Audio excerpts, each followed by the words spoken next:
I've recently discovered 12 ways to get 100% answered prayers. Yes, you heard me. 12 ways to get your prayers answered by 100%. In a book written by Dag Heward Mills, he wrote the book How to Pray. Yes, How to Pray is a book that helps you understand why you should pray, helps you to understand how to talk to a great person, helps you to understand the importance of the Holy Spirit, helps you to also get 12 ways to have 100% prayers. A lot of things have been written in this book that I would advise everyone out there to get a copy. So here are the few things I've learned from How to Pray by Dag Heward Mills. The first lesson I've learned in this book is you cannot be too busy to pray. You can't be too busy to pray. He said if you're too busy to pray, you're too busy. It means anybody who claims to be too busy or has a lot of activity that he cannot spend time in prayer is way too busy. So every time you think you're too busy to pray, something is just trying to distract you from praying. Another thing is for you to have an effective prayer, prayer must become habitual. Prayer must be a habit. It must be something you do consciously or unconsciously. Prayer must become something that whether you're sleeping, you're walking, you're sweeping, whatever you're doing, prayer becomes a habit. It's a routine that you do consciously without somebody necessarily imposing you to pray. Without having to go to a prayer meeting, you can pray on your own. He also discussed developing the formula for prayer. He said you can pray 4 different kinds of prayer. You can pray in the morning, you can pray in the afternoon, you can pray in the evening, and you can pray all the time. There are certain times that you should not play with.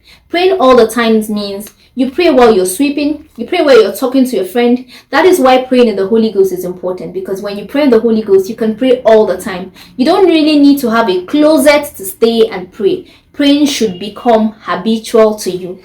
Now, the next point is how to talk to a great person. How do you talk to a great person?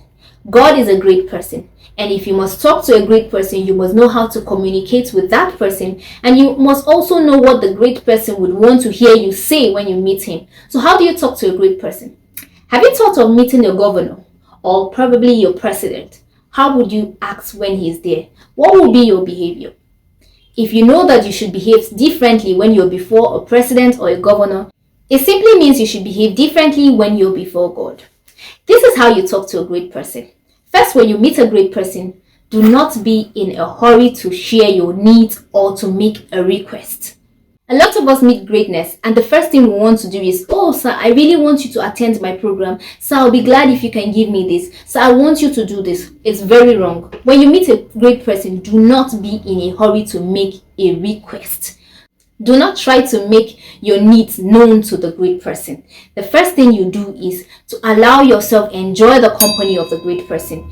Imagine you have a friend and the only thing the friend does the moment he sees you is to complain about the financial struggle he's going through or to complain about the problems in his life. You will get bored by the presence of that person. So when you meet greatness, do not be in a hurry to make your need known to this person. How else do you talk to a great person? Another way to talk to a great person is to appreciate the person. Yes. When you come before greatness, appreciate the works the person has done. Appreciate the things you have seen the person do. Appreciate the goals you have seen the person set.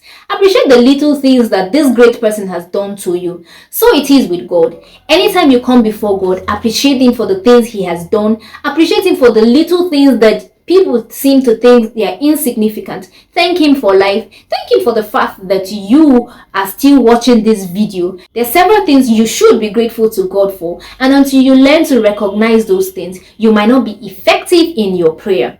How else do you talk to a great person? Another way to talk to a great person is to remind the great person of the things he has said, all the things that he has written down. I'll give you an illustration. Someone met me last week and spoke about some of the posts I make online and spoke about the beautiful things he has read from my page. I was super excited. I gave him all the time, all the attention. I really wanted to know what he knew about me and so much. It excited me to know that this person knows so much about me, and I gave him all the time and attention the person needed at that particular point in time. So when you meet greatness, appreciate them for the things they have said. Appreciate them for the things they have written down. And the same goes with God. When you meet God, be grateful to God, yes. Also, do not be in a hurry to make your need known. And also, remind God of the things he has said. Remind him of his promises. Remind him of the things he has written down in the Bible. Do not be in a hurry to ask him for anything yet. How else do you talk to a great person?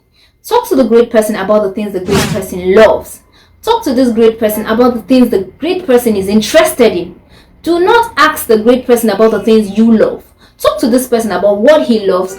Talk to this person about what interests him. We all know that God is a lover of souls being saved. So why don't you go before God and present souls before him? Talk to him about his kingdom. There are a lot of things. God loves the church. Talk to him about the church. Do not go to God and you're all about yourself. You're all about what you would wear. You're all about what you would eat. You're just all about yourself.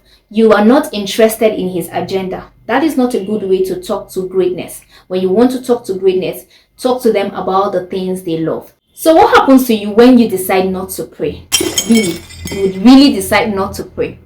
Alright, here are the things that happen to you when you decide not to pray.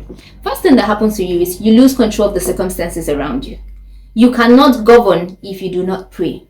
Things happen in the realm of the spirit before they become physical. So when you pray, you're able to change the events that happen in the realm of the spirit. But without prayer, you have no say. You cannot change any events. Things just begin to happen to you just like that. And the most painful part of prayerlessness is the fact that your communication with your Father is tempered with.